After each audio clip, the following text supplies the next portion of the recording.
ها دا ورور سوال کړی دی وی زه په مانځه کې وم او د مانځه کې مې د تشهد په ځای سوره فاتحه ووایي تشهد په ځای سوره فاتحه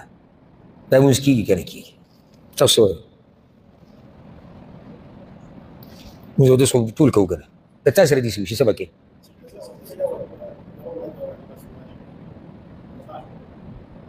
سجده سهو به کوي چې واجب ته پاتې شو نو د اخرنۍ تشهد هم واجب دی که نه څه بې نشتې ته څه ها سجده سهو به کوي او بس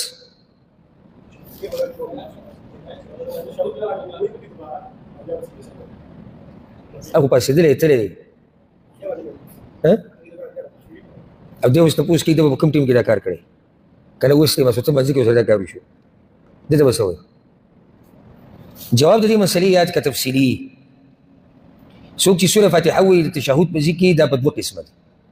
انسان نه کېږي داسې کله سړی داسې ناست تحیات وایي او خیال یې الحمدلله یې شروع کړي کله سړی الحمدلله وایي تحیات یې شروع کړی ذهن بل طرف ته یې سوچ تشهد موږ سره دوه دي یو ته موږ لنډه قاعده وایو دویم ته موږ اخرنۍ قاعده وایو تفصیل به داسې کوو موږ ځکه چې د هر یو قاعدې جدا حکم دی لنډه قاعده موږ چې د اشهد ان لا اله الا الله پورې وایو بیا پاسو اوږده قاعده اخرنۍ موږ پکې بیا درود وایو بیا دعا وکړو بیا سلام وکړو دې خو صرف تشهد ویلی خو دا موږ ته نه دي ویلي چې دا کوم تشهد کې دی خطا شوی نو بیا په کار د هغه چا له چا نه چې سوال شوی دی چې هغه جواب د دواړو حالات ورکړي چې ده ته پته ولري اوس که زه د دویمې قاعدې خبره وکړم کېدای شي د اولنۍ کې خطا شوی او که زه د اولنۍ خبره وکړم نو کېدای شي د اخرنۍ کې خطا شوی اولنۍ لنډه قاعده یو سړی راغی منځه ته ودرېدو لنډه قاعده باندې چې کېناستو الحمدلله رب العالمین ودرېدو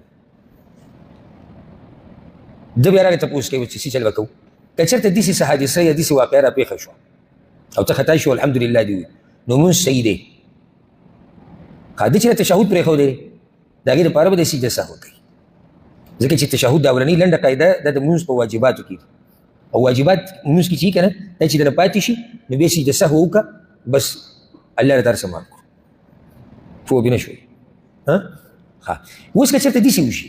دا خو هغه سړی دی چې بلکل چورلټ خبره یېره ده لکه په تحیات باندې ناست دی الحمدلله رب العالمین الرحمن الرحیم ولا الضالین امین او بیا پاسېد الله اکبر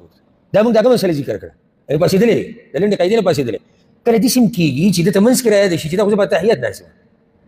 نشي کېدی داسې اکثر کېږي تا ته رایاد شو نو موږ به اوس درته وایو چې اوس تشهد ووایه مونځ دې صحیح دی سجده سهو لازم نه ده بعض علماو ته مستحب ویلي که سجده سهو وکړه چې ډېره ښه ده خو که ونه کړي مونځ یې صحیح دی ولې ځکه چې ده تشهد پرېښودی نه دی ګورئ نو سجده سهو بېرته ده څه کوې ځکه که وکړي غوره ده نو هغه ولې د څه لپاره شوه هغه سجده سهو د څه لپاره ده اضافت یې کړی دغه ځای کې سوره فاتحه ویلې ده خو مونځ یې صحیح دی که دې سجده سهو هم نه کړي ورسېدې بې که نه ها دا مسلې یادې کوي که تاسو دا محسوسوئ چې دا موږ ته راپېښېدی شي او که چاته ضرورت نه وي دا بیا جدا مسله ها بل سړی خطا شو په دې اخرنۍ قاعده کې د دې مسله جدا ده ځکه چې اخرنۍ تشهد چې کوم دی دا دویم دا رکن دی دا د منځه رکن دی حدیث کې راځي امام نسایي راوړی عبدالله بن مسعود وایي موږ به وي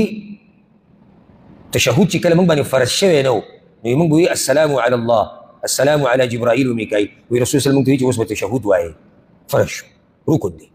او رکن چې پاتې شي په منځ کې که نه د هغې لپاره سجده سهو نه کافي کېږي لازم به هغه رکن کې لکه مثال پرې درکړم یو سړی نه سجده پاتې شوه سجده واجب دی که رکن دی رکن دی لازم به دې دا سجده کوي بیا به سجده سهو کوي نو اوس موږ درته دا وایو یو سړی دی هغه سلام یې وګرځو رایاد شو ته چې ما خو تشهد کې څه ووایي سوره فاتحه مې نو دې ته اوس موږ وایو که نږدې دغه ټیم نږدې دی فاصله ډېره نه ده نو بیا دې قبلې ته مخکې څنګه چې تحیات ته کینې کېدي ني تشهد به ووایي او سجده سهو به وکړي سلام به وګرځي او سجده سهو به وکړي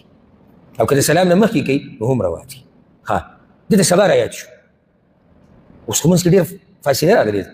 منځ کې دنیوي خبرې راغلي منځ کې خوبونه راغلي دي منځ کې تجارت راغلی منځ کې نور عبادات راغلي اوس موږ څنګه موږ درته ووایو چې ته نن هغه څه ټوټه چې د مانځه پاتې ده نن یې وکړه د پرونۍ سره به یو ځای شي هېڅ خو نشي کېدی که نو ځکه موږ دلته اوس موږ درته وایو چې ته به ټول مونځ بیا کوې اوس هم پوه نه یې که نه ورسېدی دلیل په دې سره یو سړی ما ته دا ویلی شي چې تا چې دا خبر وکړه چې رکن به لازم کې په دې څه دلیل دی ګوره د رسول الله وسلم نه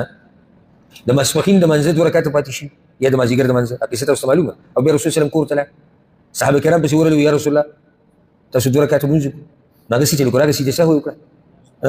راغی 2 رکعاته وکړو او سجده سهو وکړه ځکه چې رکعت رکن دی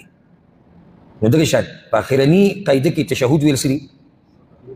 یاره تاسو لګلې جواب راکړئ چې شکی شم چې تاسو کس نه پوه شئ اخرنی قاعده کې تشهود رکن دی دا به لازم کې بیا به سجده سهو کې اولنی قاعده کې تشهود واجب دی کله نه پاتې شو نو پاتې شو اخر کې سجده سهو